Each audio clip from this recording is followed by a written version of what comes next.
Hi friends, എൻ്റെ ചുവട്ടിൻ്റെ പുതിയൊരു വീഡിയോയിലേക്ക് എല്ലാവർക്കും സ്വാഗതം. എല്ലാവർക്കും സുഖമാണല്ലോ. ഇന്ന് അടിപൊളി ഒരു ചിക്കൻ കറിയുടെ റെസിപ്പിയാണ്. ഒരു സാധാരണ ചെയ്യുന്നതിന് കുറച്ച് വ്യത്യസ്തമായിട്ടുള്ളൊരു ചിക്കൻ കറിയാണ്. അതിന് വേണ്ടിയിട്ട് ഞാനിവിടെ ഒരു 1.5 കിലോ ചിക്കൻ വാങ്ങിയിട്ടുണ്ട്. ഞാനിത് ഫ്രീസറിൽ വെച്ചിട്ടുണ്ടായിന് വാങ്ങിയിട്ട് കേടായി പോകാണ്ടിരിക്കാൻ. അതുകൊണ്ട് കുറച്ച് കട്ടയാണ്. കുറച്ച് സമയം പുറത്തെടുത്ത് വെച്ചിട്ട് ഒന്ന് ഇളക്കിയെടുക്കണം. കുറച്ച് വെള്ളം ഒഴിച്ചിട്ട് നന്നായിട്ട് നമ്മുടെ ചിക്കനൊക്കെ നന്നായിട്ട് വാഷ് ചെയ്ത് ക്ലീൻ ചെയ്ത് വെക്കണം.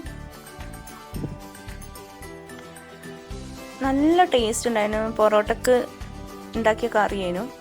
അപ്പോൾ നമ്മുടെ ചിക്കനൊക്കെ നന്നായിട്ട് ഇളകി നന്നായിട്ട് വാഷ് ചെയ്ത് ക്ലീൻ ചെയ്ത് വെച്ചിട്ടുണ്ട്. അതിലേക്ക് നമുക്ക് ഇനി ആവശ്യത്തിന് ഉപ്പിട്ട് കൊടുക്കാം. അപ്പം ഞാനിവിടെ കല്ലുപ്പാണ് ഉപയോഗിക്കുന്നത്. പൊടിയുപ്പ് എന്ന് വെച്ചാൽ ഭയങ്കര ഒരു പോയ്സൺ ആയിട്ട് തോന്നി, അതുകൊണ്ടാണ് പൊടിയുപ്പ് ഉപയോഗിക്കുന്നത്. പിന്നെ ഒരു ടേബിൾ സ്പൂൺ മഞ്ഞൾപ്പൊടി ചേർത്ത് കൊടുക്കുന്നുണ്ട്. മഞ്ഞൾ നമ്മുടെ വീട്ടിൽ തന്നെ ഉണക്കി പൊടിച്ചാണ്. ഒരു 2 ടേബിൾ സ്പൂൺ എരിവില്ലാത്ത മുളക് പൊടിയും ഒരു 2 ടേബിൾ സ്പൂൺ വറുത്ത മല്ലിപ്പൊടിയും ചേർത്ത് കൊടുക്കുന്നുണ്ട്. ഒരു 1/2 ടീസ്പൂൺ ഗരം മസാല. നിങ്ങൾക്ക് ഹോൾ സ്പൈസസ് ഉണ്ടെങ്കിൽ അതൊന്ന് വറുത്ത് പൊടിച്ചിട്ട് അങ്ങനെയും ചേർത്ത് കൊടുക്കാം.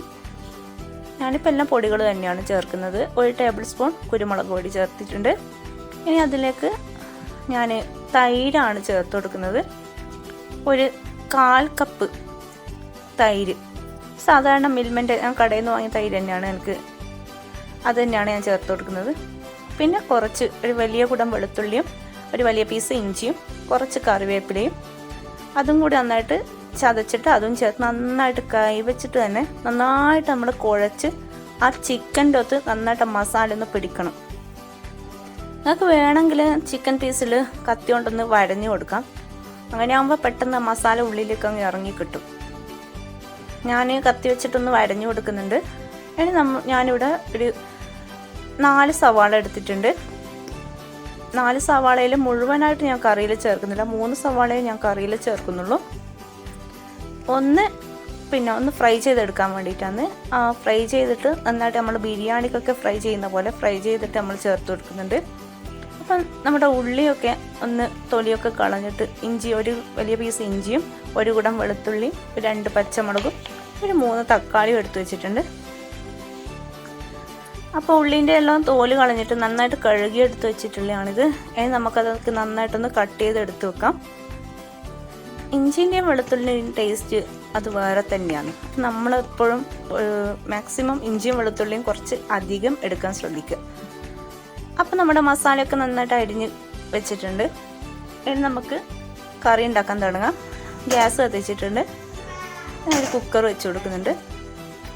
ഇനി കുക്കറിലേക്ക് ഒരു 2 ടേബിൾ സ്പൂൺ വെളിച്ചെണ്ണ ഞാൻ കുറച്ചധികം ഇപ്പോൾ ഒഴിച്ചു കൊടുക്കുന്നത് എന്താണെന്ന് വെച്ചാൽ നമുക്ക് ഉള്ളി ഫ്രൈ ചെയ്യണമല്ലോ.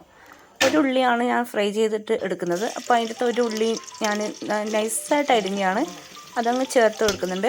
അത് നന്നായിട്ട് ഗോൾഡൻ കളറായിട്ട് നമ്മളെ ബിരിയാണിക്കൊക്കെ പൊരിച്ച് പോരുന്ന പോലെ നന്നായിട്ടൊന്ന് ഫ്രൈ ചെയ്തെടുക്കണം.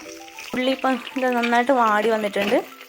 തീ കൂട്ടി വെച്ചിട്ട് നമ്മുടെ ഉള്ളി കരിഞ്ഞു പോകരുത്. അപ്പം പിന്നെ ടേസ്റ്റ് മാറിപ്പോകും. ഇളന്ന് തീയിൽ വെച്ചാൽ മതി. നമുക്കത് കോരി മാറ്റാം.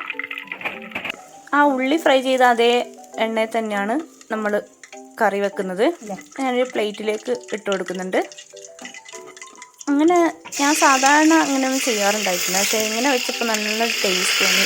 എല്ലാവർക്കും ഇഷ്ടമാവുകയും ചെയ്യുന്നു. അപ്പം നിങ്ങൾക്കും കൂടി ഞാൻ ഈ റെസിപ്പി ഷെയർ ചെയ്യാൻ വിചാരിക്കുന്നു. അപ്പം നമ്മുടെ ആ ഉള്ളിയൊക്കെ മാറ്റി വെച്ചിട്ടുണ്ട്. അതേ എണ്ണയിലേക്ക് ഇഞ്ചിയും വെളുത്തുള്ളിയും പച്ചമുളകും അരിഞ്ഞ ഉള്ളിയും ചേർത്ത് കൊടുക്കുന്നുണ്ട്. ഇത് ഫസ്റ്റ് ഒരു ടേസ്റ്റ് കിട്ടാൻ വേണ്ടിയിട്ടാണ് അതെല്ലാം ചേർത്ത് കൊടുത്തത്. നന്നായിട്ടൊന്ന് ഇളക്കിയിട്ട് 1-2 മിനിറ്റ് അടച്ചു വെച്ചാൽ മതി. അതവിടെ കിടന്ന് വാടുന്ന സമയം കൊണ്ട് നമുക്ക് ഫ്രൈ ചെയ്ത ഉള്ളി ഒന്ന് പൊടിച്ചെടുക്കാം. നമ്മുടെ ചിക്കൻ മാറ്റി വെച്ച് മസാല ഇട്ട ചിക്കനിലേക്ക് ആ വറുത്ത ഉള്ളി നന്നായിട്ടൊന്ന് പൊടിച്ചിട്ട് ചേർത്ത് നന്നായിട്ട് കൈ വെച്ച് വീണ്ടും ഞാനൊന്ന് മിക്സാക്കി കൊടുക്കുന്നുണ്ട്. നമ്മുടെ ഉള്ളി അപ്പോഴേക്കൊന്ന് വാടി കിട്ടിയിട്ടുണ്ട്. ഇനി നമുക്കതിലേക്ക് തക്കാളി ചേർത്ത് കൊടുക്കാം. മസാലയൊക്കെ നന്നായിട്ട് വഴറ്റിയെടുക്കണം. അപ്പോൾ നിങ്ങൾ ആദ്യമായിട്ടാണ് ആരെങ്കിലും ഈ ചാനൽ കാണുന്നതെങ്കിൽ ഒന്ന് സബ്സ്ക്രൈബ് ചെയ്യണേ. വീഡിയോ ഇഷ്ടപ്പെട്ട് ലൈക്ക് ചെയ്യുക. എൻ്റെ മറ്റുള്ള റെസിപ്പീസും കൂടി ഒന്ന് ഡിസ്ക്രിപ്ഷൻ ബോക്സിൽ നിന്ന് കാണാൻ ശ്രമിക്കുക. അപ്പോൾ നമ്മുടെ മസാല നന്നായിട്ട് വാടി വന്നിട്ടുണ്ട്. ഇനി നമുക്ക് മസാല പുരട്ടി വെച്ച ചിക്കൻ ചേർത്ത് കൊടുക്കാം.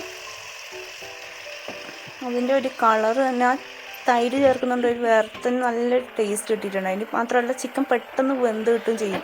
നമ്മൾ ആ മസാല മുറിക്കുന്ന ടൈം അവിടെ ഒന്ന് റെസ്റ്റ് ചെയ്യാൻ വെച്ചാൽ മതി. കൂടുതൽ സമയം വെക്കണമെന്നൊന്നുമില്ല. നന്നായിട്ടൊന്ന് ഒരു 2 മിനിറ്റ് അത് എണ്ണയിൽ ഒന്ന് വാടാൻ വെക്കുക. 2 മിനിറ്റ് ഒന്ന് അടച്ചു വെച്ചാൽ മതി. നമ്മുടെ മസാലയൊക്കെ നന്നായിട്ടൊന്ന് ആവി കയറിയിട്ടുണ്ട്. ഇനി അതിലേക്ക് നമുക്ക് ആവശ്യത്തിന് വെള്ളം ഒഴിച്ചു കൊടുക്കാം. ഞാൻ ആ ചട്ടി കഴുകിയ വെള്ളം തന്നെയാണ് ചേർത്ത് കൊടുക്കുന്നുള്ളത്. ആവശ്യത്തിന് നിങ്ങൾക്ക് എത്രയാണോ കറി വേണ്ട അതിനനുസരിച്ച് വെള്ളം, ഓവറായിട്ട് ഒഴിക്കാതിരിക്കുന്നതാണ് നല്ലത്. ഞാൻ ചട്ടി കഴുകിയ വെള്ളം മാത്രമേ ഒഴിക്കുന്നുള്ളൂ. ചിക്കൻ ഒന്ന് വേവാനുള്ള വെള്ളം മാത്രം. നന്നായിട്ടൊന്ന് മിക്സ് ചെയ്ത് കൊടുത്തിട്ടുണ്ട്. ഇനി ഒന്ന് അടച്ച് വെച്ചിട്ട് ഒരു 2 വിസിൽ വേവിക്കുക. ചിക്കനൊക്കെ നന്നായിട്ട് വെന്ത് വന്നിട്ടുണ്ട്. അടിപൊളിയായിട്ട് കിട്ടിയിട്ടുണ്ട്. നന്നായിട്ട് വെന്ത് അതിൻ്റെ നല്ലൊരു ടേസ്റ്റ് വന്നിട്ടുണ്ട്.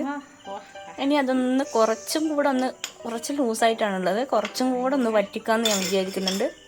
സമയത്ത് ഉപ്പോ മുളകോ മല്ലിയോ എന്തെങ്കിലും ആവശ്യമുണ്ടെങ്കിൽ ചേർത്ത് കൊടുക്കാൻ നോക്കിയിട്ട് നിങ്ങൾക്ക് ടേസ്റ്റ് അനുസരിച്ചിട്ട് ഇളക്കി എടുത്തിട്ട് വെച്ചെടുക്കണം.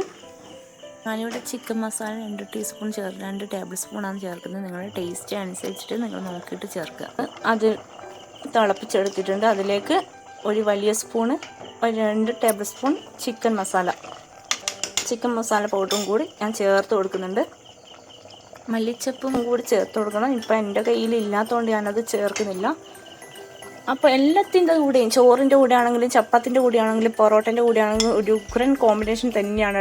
അപ്പം നമ്മുടെ ചിക്കൻ കറി തയ്യാറായിട്ടുണ്ട്. ഇഷ്ടപ്പെട്ടാൽ ലൈക്ക് ചെയ്യുക, ഷെയർ ചെയ്യുക, സബ്സ്ക്രൈബ് ചെയ്യുക. വീണ്ടും അടുത്ത അടിപൊളി വീഡിയോ കാണാമെന്ന് വിചാരിക്കുന്നു. ഇൻഷാ അല്ലാഹ്. അതുവരെ it's Najla Jaleel signing out.